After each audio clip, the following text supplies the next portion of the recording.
liberté. Nous préférons la pauvreté dans la liberté à la richesse dans l'esclavage. 2 octobre 1958, 2 octobre 2020, voilà 62 ans que l'indépendance de la Guinée a été proclamée.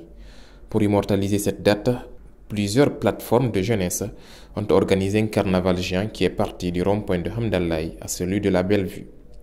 Pour les initiateurs, cette action vise à rappeler à la jeune génération toute l'importance de cultiver la paix et la quiétude sociale dans notre pays. Aujourd'hui, nous fêtons Guinée 62.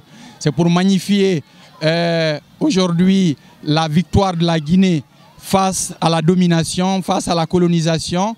Et depuis que nos martyrs, nos aïeux, nos anciens ont décidé de se battre pour que nous vivions aujourd'hui dans la paix, dans l'indépendance et dans l'autonomie. Et les jeunes fêtent l'indépendance.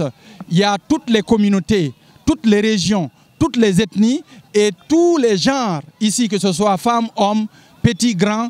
Et nous sommes tous retrouvés pour magnifier réellement cette fête-là, pour dire merci à nos aïeux.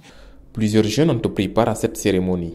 Pour eux, cette date marque un symbole pour la Guinée, mais aussi un patrimoine pour tout le peuple de Guinée. Conakry ne ressentait pas la ferveur de la fête nationale d'indépendance. Donc on s'est dit, pourquoi ne pas se retrouver autour d'un projet qui va se consacrer sur la célébration de la fête nationale d'indépendance, parce que c'est le patrimoine qui nous est commun. Donc le préserver et réunir tous les fils et toutes les filles de la Guinée autour d'un idéal commun qui est la Guinée. La liberté est la chose la plus noble qu'un pays peut en avoir.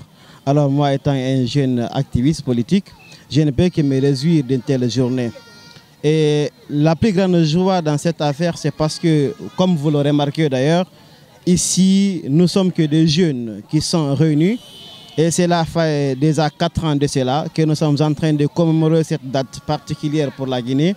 Et nous sommes en train de dire que toute la jeunesse guinéenne peut conjuguer un même verbe et aussi donner une liberté particulière à cette couche juvénile pour revenir à notre historique, pour dire que oui, la Guinée est désormais indépendante. Les artistes de la musique urbaine ont marqué leur présence à travers des prestations artistiques. 62 ans, c'est pas 62 ans de bonheur total.